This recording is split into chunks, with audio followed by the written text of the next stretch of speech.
I'm joined by Canadian Member of Parliament Charlie Angus. Since we last spoke, Donald Trump says these tariffs are going to happen. Charlie, they're supposed to happen on Tuesday, although now you've got people in the Trump administration saying, well, it's possible that if Canada does this or that, what's going on? What's the vibe in Canada right now, Mr. Angus? I think right now, after the horrific abuse that Donald Trump and J.D. Vance subjected a genuine war hero, President Zelensky, to in the White House while having some troll from the Russian media there to watch it, Canadians are really sickened in their stomach. We've been ready for a fight. We've been knowing that this guy's going to come and try and push us around, and we've been getting ready for it. But we saw that. We saw that at the same time that Pete Navarro, the crackpot economic guru that Donald Trump's been listening to, saying that they were going to redraw our borders. That's an act of war. So suddenly, this fight that we're seeing in Canada is feeling very different right now, and it's feeling like we are going to a different place, and it's really made Canadians much more determined. So the Trump tariffs, yeah, maybe they're coming, maybe they're not, maybe he's shouting. This whole thing we've been told he needs to look like he's got a victory, he's got to win something. It's like those relatives that you have who are like gambling addicts who like basically sold the house and they come back and they want $1,000 and they said they won something. Trump is selling America's reputation. He's selling their relations. He's selling out thousands of jobs with this economic uncertainty. And Canadians are just hunkering down. Bring it on, Donald. Whatever you're going to do, you're going to do. We're going to do what we're going to do. And it ain't going to be pretty. Charlie, paint the picture. If these tariffs were to be implemented, what are you hearing on the ground in terms of factories closing, businesses shutting down? What kind of economic devastation do you anticipate would be inflicted on America? I mean, I know that Canada is prepared, has been preparing. This is part of the national discourse there because of the threats. In America, I don't think people are taking it as seriously. So what do you think will happen? Well, this is a really important point because it's going to hurt us. I mean, we're an integrated market. America's number one export market is Canada, and Canada's number one export market is the United States. It makes sense. We're trading nations, so we understand that we're going to be hurt. But since Donald's put the fact that he doesn't believe we're a real nation on the table, and we're seeing very Putin-like abuse towards our borders and our national security and our right to even exist, Canadians understand, okay, we're in this for the long haul. As for the United States, the impacts they've already started from the massive boycott that's happening of all American products and American vacation destinations, which Canadians love to go to the United States in the winter, and they're not going.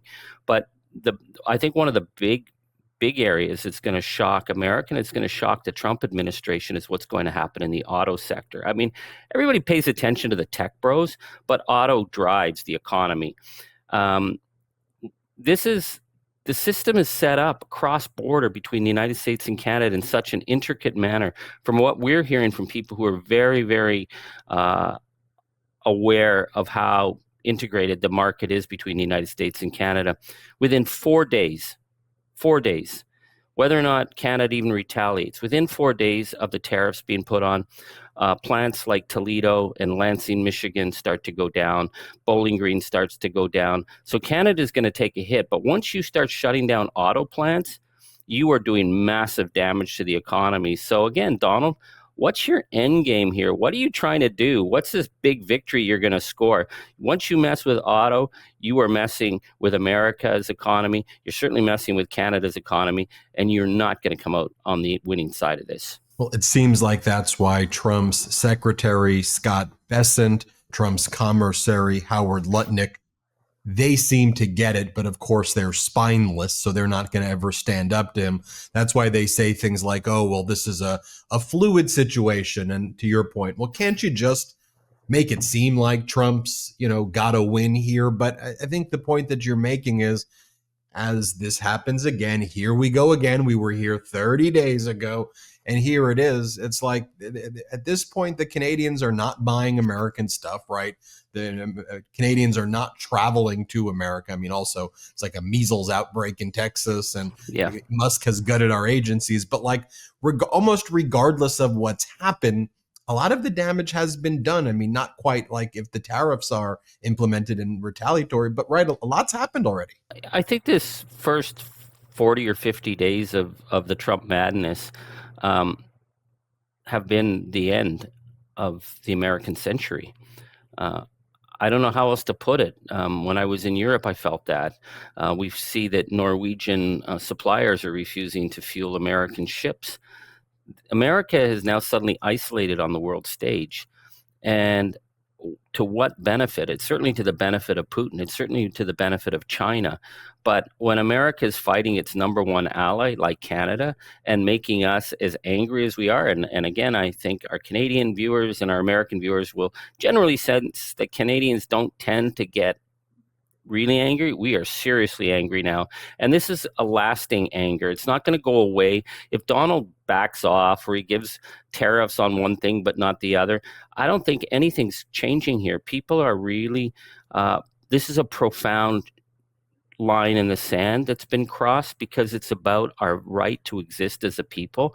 And Canadians are very, very, we become kin very quickly when you suddenly attack one of us. But what he's done is he's attacked the world. Certainly Vladimir Putin, I bet there's champagne corks going off in the Kremlin every night. I bet in Beijing they're doing the happy dance right now. America is now very, very isolated and very alone. And I think a lot of ordinary Americans who are going to be traveling are going to be picking up a lot of animosity for stuff they probably had nothing to do with. This is about Donald. This is about J.D. Vance. This is about the abuse that they gave President Zelensky. This is about doofuses like Pete Navarro and Robert Kennedy Jr.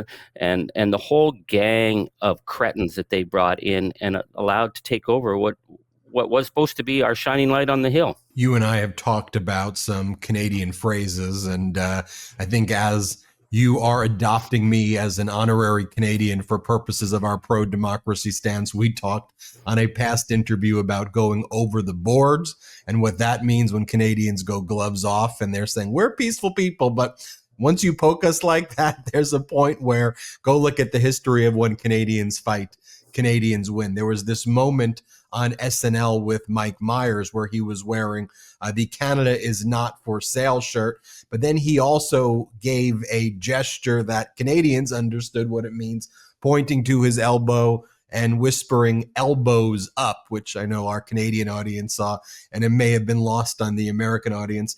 Tell us about that rallying call and what you're hearing in Canada. Well, Ben, since so many of my working class voters up in Northern Ontario watch you, they expect that you understand what elbows up means. So we are just going to go that you guys totally get elbows up. Elbows up refers to Gordie Howe from Floral, Saskatchewan, who's leader of the production line of the Detroit Red Wings.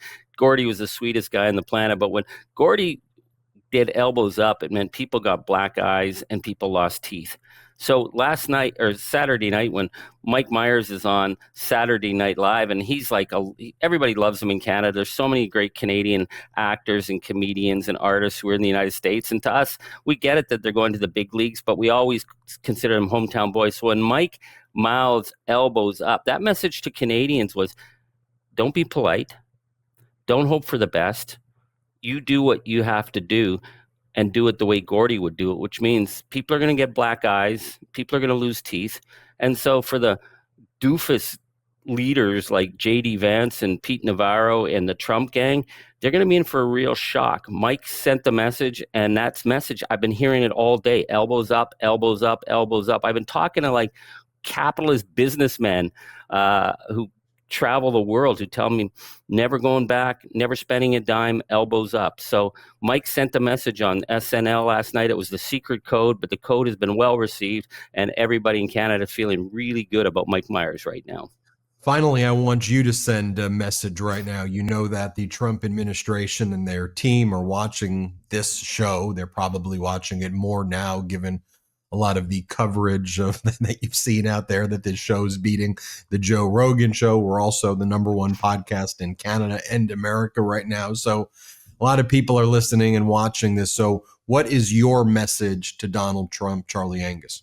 Well, Donald, you had to bring a guy from the Russian state media in to watch you try and beat up President Zelensky, and you thought that would make you look good? It made you look like the crook and the cheap hood that you are. It's sickened us in our stomachs, but I've been talking to people all over the world who are sickened in their stomachs by what you tried to pull off. Zelensky is a man that you will never be in a million years. He's a genuine hero. So, Donald, where are you going to go with this? Are you going to continue to be the puppet and the bootlicker of Vladimir Putin, another criminal, a guy whose economy isn't 1/5 or 1/10 of what the United States is? Is that what you're going to give up? Because the rest of the world understands now very clearly who you are, and we understand who heroes are, and you're not one of them.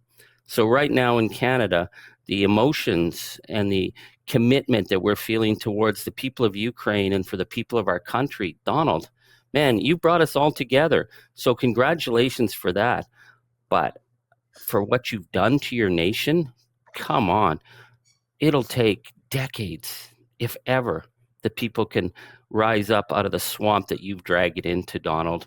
It's just, man, you're the art of the deal? Come on.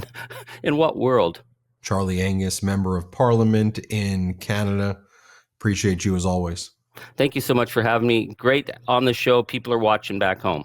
We stand in solidarity with the people of Canada, where there's more of us in America than Trumpers, and I want everyone in Canada to know that. And we're here in America fighting back against this authoritarian regime, but we know you got to go elbows up. We know that y'all got to do what you got to do, and we don't blame you for it. We don't blame you for it here. Elbows up. Okay, thanks so much. Everyone hit subscribe. Let's get to 5 million subscribers. Can't get enough Meidas? Check out the Meidas Plus Substack for ad-free articles, reports, podcasts, daily recaps from Ron Filipkowski, and more. Sign up for free now at MeidasPlus.com.